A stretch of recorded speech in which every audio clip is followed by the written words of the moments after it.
mukangani tikeza la kati nisika oyo benga mana yonzambe biso benga mabana kimya na yo papa tozali kosenga omukele kopesa kate pesa biso ndenge zali mabe bolingo na yo okombo na tata mwana pe tata molimo santo amen.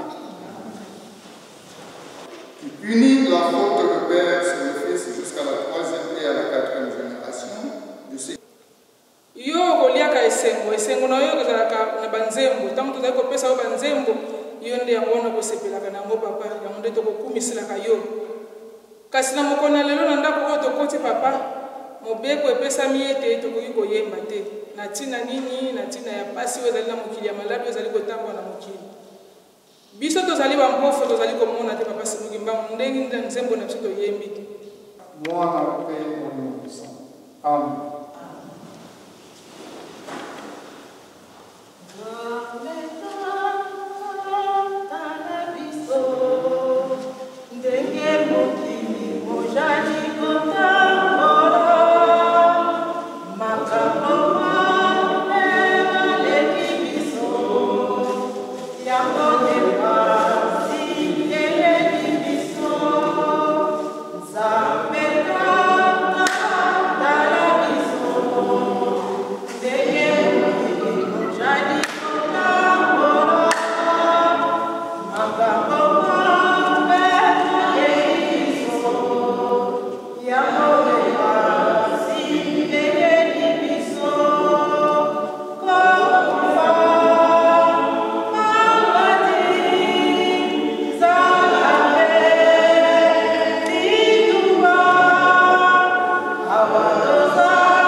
Pe ya biso bato tozali kotanga yango pe koyemba yango soki ezalaki na bamelodi nde tokoya koyemba yango parmi banzembo oyo moto nde akomeli biso mingi ezali mokonzi David yango wana nde mingi na banzembo bati yango bobele na moto na ye me nzembo oyo tozali na yango lelo ezali nzembo oyo ekomami na Asafa soki totali banzembo tokolobaka ete banzembo oyo ezali na kati ya Bible ezali inspiré ya solo banzembo ezali inspiré pamba te ye moko inspirateur azali kotinda pe baoyo bazali kokapte nde bazali kotia yango na bamelodi pe bazali koyemba po ete kotransmettre message ya Tata Nzambe kati na bamabota na bikeke nyonso na ekeke oyo ya biso pe ezali na lolenge moko tokoyeba lingomba ya Tata Nzambe na mai oyo mabombami kati na lingomba liye pamba te soki totali na bamangomba nyonso oyo tozali nango kati na mokili oyo eyelaka biso na lingomba oyo ya biso nayebi te soki ezali na bamangomba nini oyo ekutameli na basituation ekomelaka biso pamba te epai na biso na lingomba oyo ya biso tokompozaka nzembo te ye moko Nzambe mokeli ye moko papa molimo mosanto azali koinspire banzembo na ye chaque événement chaque situation nyonso azali kopesa banzembo ezali na banzembo azali kopesa mpona koloba mikolo mizali koyesengeli na bino botambolela mikolo mizali koyesengeli na bino bozwa position boye mikolo ezali koya bokomona eloko boye koyela bino pe ezali na banzembo mingi ya message banzembo mingi ezali ya louange nyonso bobele ezali kopesa message yango wana biso na lingomba na kimbangisme toteyami kati na bapapa na biblia mpe na banzembo et surtout soki totali banzembo na biso mingi banzembo na biso ezali bobele makambo oyo nzambe alingi ete libota na ye esala epai nini biso tokoyebela lingomba oyo peuple ya tata nzambe nzambe azali kosala kati na peuple nini na ntango na kala ezalaki na israele kuna nde nzambe atambwisaki bango nsima na yango na bososoli ya mokili na bososoli na biso moko tokoki kososola na ekeke oyo nzambe azali kotambola na libota nini biso moko tokoki kotambola bamangomba ebele pamba te ezali kaka ete ngai te nde nazali koloba yango ezali mpe na bato eyike oyo mpe bazali na lingomba oyo te bakomi mikanda na ntina ya koyebisa na mokili ete tala lingomba ya tata nzambe yango kuna pamba te oyo ezali kosalama kuna epai mosusu ezali te ezali na baécrivain ebele bakomi balivre mingi mpo bazalaki na badutu baye batali babi te lingomba ya solo yango oyo nzambe azali kotambola na libota liye tolekani na biso na ntina na psomo oyo soki totali na psomo oyo eloko nini oyo tokoki koloba nyonso tokoloba ezali kaka na ntina ya libération ezali kaka na ntina ya libération pamba te moto oyo nyonso soki tolandi kaka te na mabondeli tokoyoka kaka mabondeli ya mpasi ya kolela ntango tokomi est-ce que réellement tomituna est-ce que toza libre ou bien tozali kaka toujours ya kokangama moto aza libre alelaka te un esclave toujours alelaka po ete aloma na esclavagisme mais biso est-ce que toza mpenza libre soki ti lelo tozali kaka kokontinue na kolela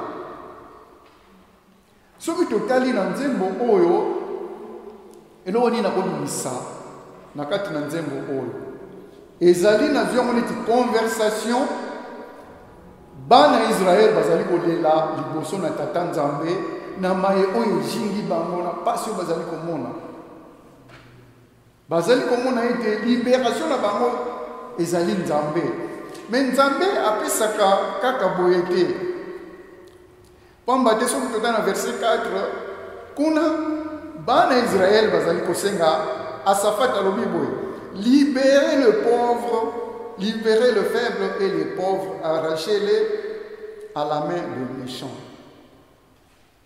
Ils n'ont ni connaissance ni intelligence. Mais Nzambe asafat alobi Nzambe siko azongiseli bana Israel ni abi me ngai na yebisaka bino bozali banzambe ya boke bozali banzambe mpona nini pamba te bouti epai ya nzambe oyo asali lola mpe mabele bino bozali banzambe me mbawa na bino bozali kokufa lokola bato pamba bozali kokufa lokola prince totali prince azali kodirige me ntango bayeba bomie lokola moto pamba bino na bana na nzambe bokoki kolelaka pamba te mpo bana yebisaka bino bozali banzambe bino pamba te bouti epai ya nzambe oyo asali likolo mpe na se wana réponse ya nzambe epai ya bana Israel me na suka asafat alobi nini atali na biso moko tokomikoka te asafati azongiseli nzambe abi nzambe telema po ete osambisa mokili oyo pamba te héritage na yo ezali kati na bato oyo tia kati na mokili yango héritage na yo sambisa mokili pamba te banguna na biso bazali kosala biso pasi bazali koboma biso ndenge balingi tozali kokufa lokola babibwele nzambe telema sambisa mokili nakanisi mwa ndambo na lobi to comprendre papa Diengenge azali koloba na biso nini papa Diengenge alobaki yango soki vraiment mokili oyo ya biso ezalaka na bososoli nde mayo oyo tozomona tokoki komona yango lisusu te pamba te papa Diengenge ayebisaka biso abi bino boza banzambe ya mike ntango tozoloba papa yo ozali nzambe abi bino boza banzambe ya mike soki nga na mama bibi esengeleki ete tobota bino nyonso balinga koloba ete tozali bamonstre yango wana tokabolaki bino na bafamille me bozali banzambe mais comment se fait-il que bino banzambe bozali kolela bozali kokufa eloko nini ezangi bino nde tokomona yango eske nzambe atika badisposition te po ete biso tolongwa na kolela me tokose libere ndenge nini tozali kobenga nzambe butu mpe moi eske nzambe akufa matoi mpona azanga koyoka me nzambe alobi boye tokiti na mibeko ete nyonso oyo bozali na yango posa po bomitia na place na bino ya kibonzambe ekangami bobele na mibeko ngai tata na bino napesi bino biloko bobele misato bozala boyeba kotosa mibeko mpe boyeba kosala misala biloko oyo misato nation nyonso pays nyonso na monde soki eti biloko oyo kati na peuple na ye te jamais réussite eza te ata moke réussite eza te tomona yango na kati na zamba te tobenga zamba nini jungle mponi tobenga yango jungle pamba te na kati na zamba kati na banyama mobeko ezalaka te natalaki mwa filme moko moke na banyama omoni soki ozwi makako babouin makako ayeba kodistingue couleur aotala couleur wana eza vert oyo kuna eza pembe mais soki tozwi antilope ayebaka kodistingue couleur te yango balion basakanaka na bango mpona nini lion soki amikotisi na matiti okomona azwi couleur ya matiti antilope azali pembeni azolia mais azomona te ke lion azali wana mpona nini aza kokoka kodistingue couleur ya lion na ya matiti te siko ezalaki ndenge nini ezalaki guépard pebi guépard azalaka neti niau na kola ye abombami azotala sikoyo antilope azalaki na mwana aza kolia sikoyo nde olie esalamaki makaku azalaki kuna makaku sikoyo ntango atali amoni te danger ezali wana guépard moto abombami wana asali nini asignale sikoyo bantilope bapalangani bakimi kokima bakimi sikoyo ye makaku mutu abikisi bantilope baninga na ye eloko nasali alandi sikoyo mwana ya antilope musala nyonso ezaka na lifuti alakamati mwana antilope abandi kolia ye mais cependant ye nde abikisi bango po banyama na nani te na guépard te donc ndenge moko ndenge baza koloba na biso eske tozali mpenza na gene oyo ndenge nini mboka oyo mobeko ezali te ezalaka lokola gene oyo kuna ale moninga mosusu kuna baluki ale moninga mpona nini mobeko ezali te mboka nyonso ezangi mobeko ezalaka kaka na desordre ndenge wana. Yango wana tata Nzambe kati na mibeko apesi biso kaka biloko misato. Toyeba kolingana, toyeba kotosa mibeko. Pe ntango tokosala misala nyonso tokosala ekoreusir. Me ntango tonéglige biloko wana atosali mosala ndenge nini bénéfice kozala te pamba te mobeko eza te. Tomona yango na bamboka na biso ozosala commerce moke boye omona moto ya impôt aye alekani yo futaki pa pesa mboka okamati opesi surtout bamama bamona pasi okarte ofuti karte aki asignale musutala mere wana azala mikanda te lekela ye kuna mama wana komona na suka commerce atezaki prosper akoya kokoya mpona nini bataxe eleki mingi bataxe moko ya pamba mpona nini mboka mobeko eza te mosala nyonso kosala ekosimba te ezali kokweya mpona nini mobeko ezali te bolingo ezali te yango tozomonaki mpasi na biso eza kokola kaka nde yango tozalaki na mona mobeko tolekani na biso na mokanda na bachronique kuna na bachronique mokanda ya mibale na bachronique soki totali na mokanda ya bachronique awa mingi bazoyebisa biso moto ya koma mokanda oyo toza na 1 chronique 2 chronique ayebani te kote mosusu bayebisi biso eza roi Salomon moto nde akomi mokanda oyo.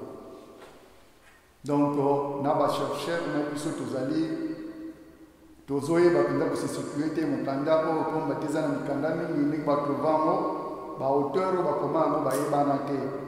Me mokanda na chronique ere moko toyokaka roi Salomon ere moko neti awa bakomi moto akoma mokanda oyo aza inconnu. Me message na biso ezali ete soki totali na ntango na kala bana ya Israel batambolaka ndenge nini Nzambe atambwisaka bango ndenge nini bazalaka na 3 période oyo batambolaka bana na Israel. Ya liboso batambolaka na ndenge na basakoli Nzambe azali kotinda basakoli ete yebisa peuple nanga bana nanga batambolela boye ntango toye kolongwa toye na basambisi ya minene batambwisaka Israel nde na suka nango toye na bakonzi oyo tobengi baroi. De période oyo toye na yango ya le 2 chronique eza période oyo baroi nde basimbaki kotambwisa bana na Israel. Nde toye na roi Josaphat na période ya roi Josaphat. Eloko nini oyo tokoki kolobela omoni monde tokoloba ngo eza neti cercle vicieux moko. Cercle vicieux na ndenge nini omoni bale kaka oyo bale soko beti bale ekendeke te boye bale tourne ndenge mokili ezali kotourne le même histoire yango ezongaka kaka histoire oyo nazwi lelo oyo na mokanda na 2 chronique ezali même histoire oyo tozali kotraverse lelo oyo tozali kokoka kotrouve solution te. Yango nomoni Nzambe ntango nyonso azali koyebisa biso ete po ete bozwa sagesse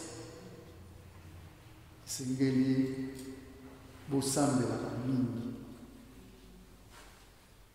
bobengaka ngai Nzambe mingi nakopesa bino sagesse. Ntango tozali kotanga mokanda na Biblia kuna nde tokoki kozwa sagesse na intelligence. Me Nzambe ayebisi biso nini mpona kosetanga mokanda wana po bokoka kozwa intelligence mpe sagesse eza na mokanda wana liboso na manso ebongi bobenga ngai kolo mokanda wana sino te bino moko bokobunga na kati ya mokanda wana. Ntango oyo bobengaki ngai nde nakoyeba kopesa bino oyo ekoki na bino ete ezala bino bilei oyo ekotonga bongo na bino. Mokili lelo oyo ebulungani mpona nini? Pamba te moto nyonso ali kointerprete Bible de sa manière na ndenge na ye. Mais biso tozali na mwa privilège moko boye mingi oyo ezali na kati na Biblia, Nzambe azoya ko révéler biso yango. Pamba te Nzambe kolo na bolingo alobi ete jamais nakoki kosala likambo soki na avertir bana na ngai te po ete bazwa mayele. Mais soki tozongi kaka na Deutéronome kuna na Deutéronome 32, je crois bien verset 16, tokokuta nini kuna 16-17. Kuna Nzambe alobi na biso boye abi tango oyo nasalaki mokili nakabolaki mokili na ba nation. Mais na chaque nation natiaki ange oyo akotambusa nation wana. Yende azali représentant na ngai. Yende bokolanda, yende bokoyokela. Po ete bino bokoka ozala en relation avec ngai. Eza nango na kati na Biblia. Mais okomona biso mingi tokotanga Biblia to deviaka toponaka ba verset nini oyo toyebi ke tokolela mbongo yango toponaka. Mais c'est pendant que Nzambe alobi na biso na kati na Biblia Nzambe apesi biso be exemple bele ndenge nini oyo biso tokoki kolongwa na bowumbu. Lelo tozolobela libération toko se libérer ndenge nini. Est-ce que Nzambe apesi ça? Canon ndenge nini toko biba na libération na esclavagisme était na pas cité. Totangi mokanda na 2 Chroniques to bandi na 19 ans. Kuna totangi roi Josaphat. Mais ce que tu as histoire, il y a roi Josaphat, baïbisi biso nini. Roi Josaphat, azaki roi moko yamayele. Pesaki na sagesse ya teta Nzambe. Tango o ya zwa ki bokonzi na Juda, eloko ya liboso ye asalaki ezalaki nini. Ayaki na ba réforme. Atali peuple nange nyokwami to kufi. Banzala, ba maladie ndenge na ndenge. Botosi na teta Nzambe ezalaki te. Peuple komaki tango nyonso okoyoka ba Moabite, ezaki peuple soki baye babeti bana Israël, pas kufi.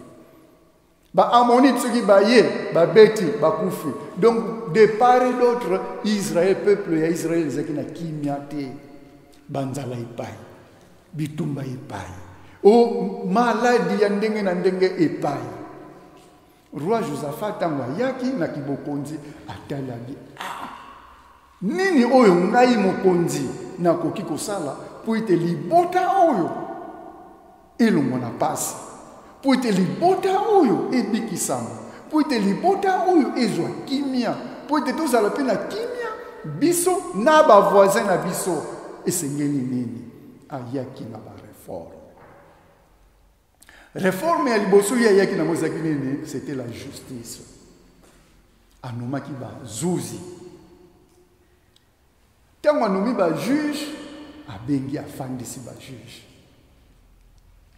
Abimoni mboko na biso ezali kotambola malamu te po bazuzi ya malamu bazali te. Kasi ngai na poni bino bazuzi, mobeko ya liboso na pesi bino ezali nini? Boyeba kobanga tata Nzambe. Makambo nyonso bino bokosala ezala bobele na lotomo pe na lokumu ya Nzambe. Alobi na bango boye, zuzi ya malamu ayebaka teke tango likambo ye ete likambo oyo aza ndeko na ngai, tika ete likambo tango na okata nayebaki oyo aza ndeko na ngai. Likambo soko ete oyo aza camarade na ngai, ndenge likambo eza boye ata aza na faute, tika ete napesa ye raison. alobi lisusu zuzi ya malamu azwaka kaniaka te, donc azwaka corruption te. Zuzi ya malamu akoki kolinga te ete makambo ye akati lobi nango ekwelela ye ete azwa etumbu epai ya tata nzambe, azwa likambo na tata nzambe. Alobi soki bino botamboli boye bokozongisa penza bana na Israeli na nzela, epuis bakoyeba kobanga ete Jésus oyo soki nakei na likambo azalaka toujours correct, atiaka mobeko liboso, aye anome basacrificateur basali na nzambe. Alobi bino ndenge bozali awa mosala bozwi ezali ya monene liboso na nzambe, pamba te bato bino bokoteya bazali bato na bino te, bazali ya nzambe. Yo moko mpe ozali mwana na nzambe, kolinga te ete libabe ya tata nzambe ekwelela yo. Mpe ayaki kozwa lisusu balevite ati bango ete comme neti bango babanda kolokota bampako, bango babanda kotala makambo nyonso etali ya mosolo. Alobi na bango po ete mokili na biso etambola malamu, po ete tozala na kimia na bavoisin, tosala nini? Bobele nzambe. Tolongwe wana tango bamoni ete roi Josaphat akamati administration azongisi yango nyonso na nzela, banguna mpe bafandaka te, balobi oyo tata oyo makambo azali kosala peuple na ye kokoma makasi, bakoleka biso na makasi, esengeli ntango yango tosala nini? Tokende koatake ye, toboma tata oyo. Bamoabite, baamonite basanganaki, babi te tokende koatake Israël. Bayaki na bachar na bango. Alors baservice en renseignement, tango bamoni batroupe wana ezali koya, bake koyebisa Josaphat. Josaphat tala makambo biso tomoni, peuple nyonso oyo bazali bavoisin na biso bazali koya mpona koatake biso. Akotaki na kobanga, abengisaki Juda nyonso, bana na Israel nyonso, abi likambo oyo ezali monene na biso moko tokolonga te, esengeli tosala nini? Tolela epai na nzambe. Mais totala eloko moko nzambe asalaka kati na bakoko na bango.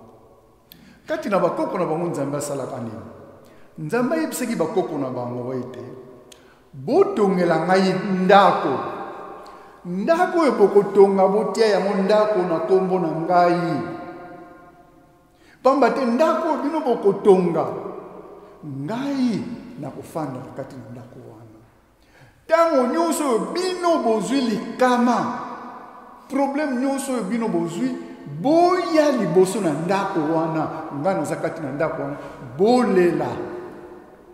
Bakoko na bino, bakokololo na bino, bakobanda kaka koya, boyebisa bango ete tala ndako oyo totonga, ezali tango oyo likama ye, tokende nzambe azali na kati kuna. Roi Josaphat abite Israel nyonso tutokende na ndako oyo ya nzambe oyo ekuke oyo tongama. Tala makambo bakoko na biso baloba ete ndako oyo esengeli ete tango nyonso tozwi likambo tokende kolela kuna, nzambe azali kuna akobikisa biso. Bana na Israel nyonso na Juda mobimba bakendeki liboso na ndako wana, basengaka nzambe, balelaka. Alobi ete yo nzambe yo nde moto oyebisaka biso likambo oyo. Tango nyonso tokomi na pasi toya awa, nini salamaka? Nzambe ayokaka losambo na bango, pe banguna na bango bakokaka bango te. Nde tango olobi ya kala tolobaka nanu ya sika. Bana na Israel bazalaki na pasi, banyokwamaka. Lelo oyo biso peuple loyindo na bato moyindo tozali konyokwama. Mais est-ce que Nzambe apesa biso ba piste peut-être pour être tobima na pasi oyo? Peuple nous ezali konyo kwa Nzambe apesa ba piste. Ya liboso alobi ete Nzambe eloko azo kosenga biso ya liboso toloma na corruption. Toloma na distraction. Banda papa diangenda. Papa diangenda azalaki kozwa na komema na deux volet ya bakonzi diplomatique po bazotambusa mikili na biso pe volet mosusu ya biso kaka bato kande tofandi awa. Papa diangenda alobaka likambo moko boye na nti bakaseto na biso tozanango. Abi, moi je cherche toujours la paix dans le monde. Mission na ngai naza koluka kimia na mokili mobimba. Nalala pate tango nyonso na kolamuka na tongo fona yoka information ndenge nini mitalo ba information yela kuna batu bakufi mais mission na ngai zali que je mette la paix dans le monde. On a une mission primordiale ya papa diangenda Nzambe yango za kumona azalaki tango nyonso okomona akobengisa bakonzi mingi baza kokende pa papa diangenda bakokende pesa ye aza kobenga bango mpona bapia ye mbongo te po te ye moko soki alobi mbongo ebime kobima nazali kobenga bango mpona nini po ete ayebisa bango tala kimia ezali awa bino moko bolongwa nanu na corruption na kaniaka bocha ba institution ya malamu pote tango ba institution malamu ko wana kimia ekoya pe bokomona bino moko ete pasi na esclavagisme tozali nango tikino lelo yo ekolongwa okomona pe kokota na ba voisin yango ezaki mission ya papa diangenda. Yango mission au Josaphat ayaki na yango. Ezali mission au papa diangenda ayaki na yango. Ya koteya bakonzi. Tala esengeli kotambola boye. Esengeli kozalela boye. Botia boye en place. Na monde entier, soki toyokelaka papa wana.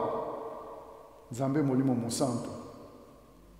Nde pasi oyo toza na yango atana mikili na biso nde ezali te. Me eloko wana nabombi yango na suka kuna mpona nini toyokelaka ye te eza pasi. Lelo tokomi kolela biso na biso tokomi kobomana tokomi na jungle te lelo tokomi mpenza na jungle kuna peyo koya kuna ekoti ebomi peyo koya kuna ekoti ebomi peyo koya kuna ekoti ebomi bitumba ntango nyonso kimi eza te bato bazali kokufa. Solution ezali wapi? Me Nzambe papa diangenda alobaki tala botongela tata na ngai ndako nakibo Nzambe nalobaki soki nalobi ete tempelo oyo ezalaki na lola ekokita me nalobi ete bino botongela tata na ngai ndako awa ndako totonga yango te alobaki ete na ndako wana soki etongami tata na ngai aza kuna na kati nyonso oyo bino bokozala nango mposa bokende kolelela kuna nani ayebi message wana te na bakonzi baza kota partout bakonzi nyonso bayebi ke ndako eza na etongama na nkamba wana Nzambe aza na kati kuna ntango nyonso ekoki ete toza na likambo tokende kolela kuna nani président moko asasala eloko wana akende ata kolela kuna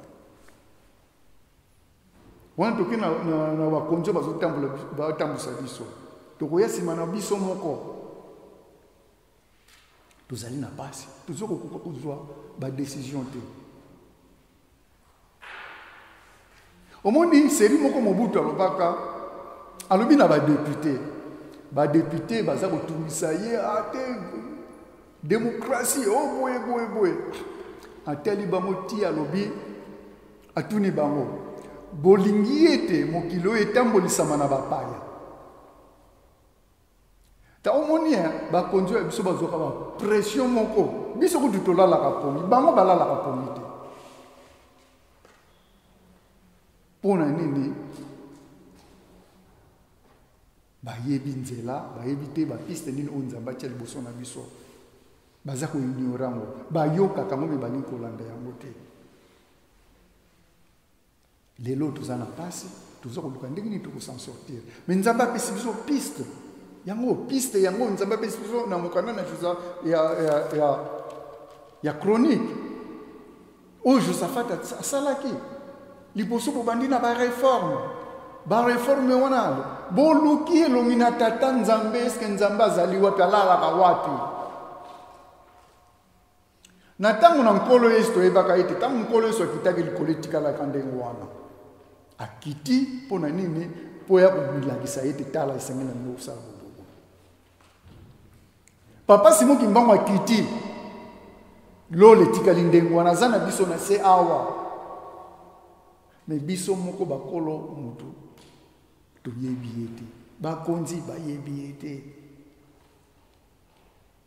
tala pasi tokoselibere ndenge nini toyena na biso moko tokendeke même kosambela kaka na temple wana mpo toselibere pamba te nzambe molimo mosantu alobi ete bosunga ngai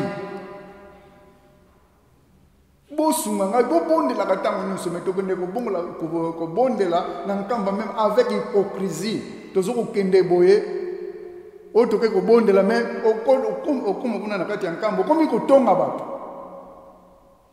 na kati ya nkambo nga nake kuta na kati ya nkambo bamama mibale baza koswana pembeni batya na manzaka me na kati ya nkambo siko tokoloba ngoni ndenge nini oyo tokosunga papa molimo mosantu biso ndenge tozali awa na baattitude ya ndenge wana pamba te papa ndenge nalobaka likambo moko abi eza nango kaka teke ozwi obengi nga na telefone papa naza na maladi boye non ezali na bavoi oyo eleki telefone kita kita kaka kitisa mabolongo na yo moko na kati na chambre benga papa de ngenda ngai mwana na yo tala na lingi likambo boye alobi na minute seconde kutu te na zawa ça c'est papa de ngenda lelo to comme le peuple d'Israël nyokwami pona nini na bozangi boyebi mais biso lelo tozali koteya papa na nkamba azali koteya ngai na kiti na ye nazali na bino awa ngai boya awa azobenga même na batambusi est-ce que bazokende kuna na ndenga hypocrisie pona nini bayebi bapiste oyo nzambe ati bapiste nyonso tundenge nini tokoki kobima na bowumbu na pasi tozali na yango mikolo nyonso okotala information bobato bakufa bape moke te oyoka ata mosu ebandi na 10 20 30 40 50 mpona nini epai oyo nzambe atie makolo na ye so tokiti na biso na conclusion kuna nzambe ayebisi biso nini nzambe alobi oui, le Seigneur seul a conduit son peuple sans l'aide d'aucun autre Dieu. Mais awa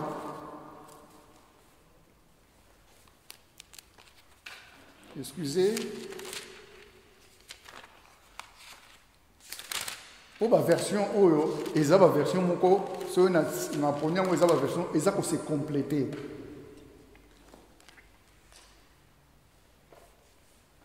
Na 32:12 balobi na biso l'Éternel seul les conduisait balobi nzambe ye moko atambusaki bana na Israël ye moko. Il n'y avait pas avec lui aucun dieu étranger. Tango yaza kotambusa bana na Israël banzambe na bapaya bazalaka te atambusaka bango ye moko. Lelo yo motuna ezali kati na ngai na yo. Papa Simon Kimbangu kianga azali kotambusa biso ye moko bien azali kotambusa biso na banzambe ya bapaya epai motuna eza yango wana tokende kaka kuna na bamboka ata biso moko kaka awa. Mais nayebisaki bino na 32 verset 16 na 17 Nzambe apona na banation nyonso to atiaka ange céleste po ete tolanda ye. Biso ya biso nani oyo biso nga na yo tokoki kolanda. Lelo tozoloba pa Nzambe aza kati na biso. Mais est-ce que Tata Nzambe Molimo Mosantu azali kotambusa bana na ye moko to na banzambe ya bapaya? Eza motuna tosukeli wana na komona Tata Mwana mpe Molimo Mosantu totelema tobonda.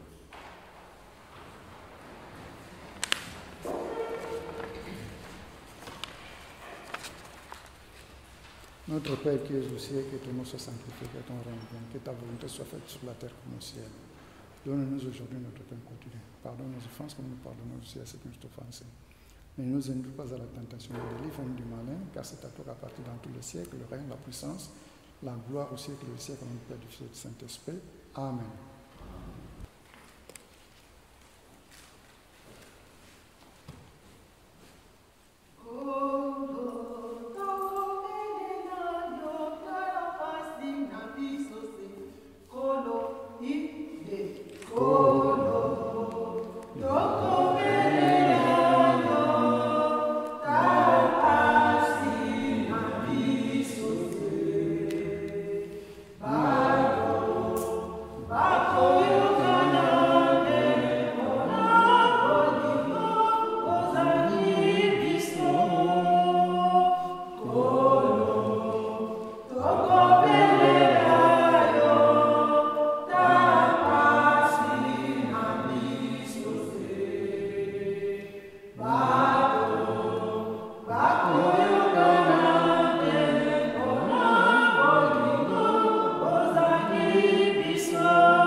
esengeli na biso kotosa ndenge bango bazali kosenga biso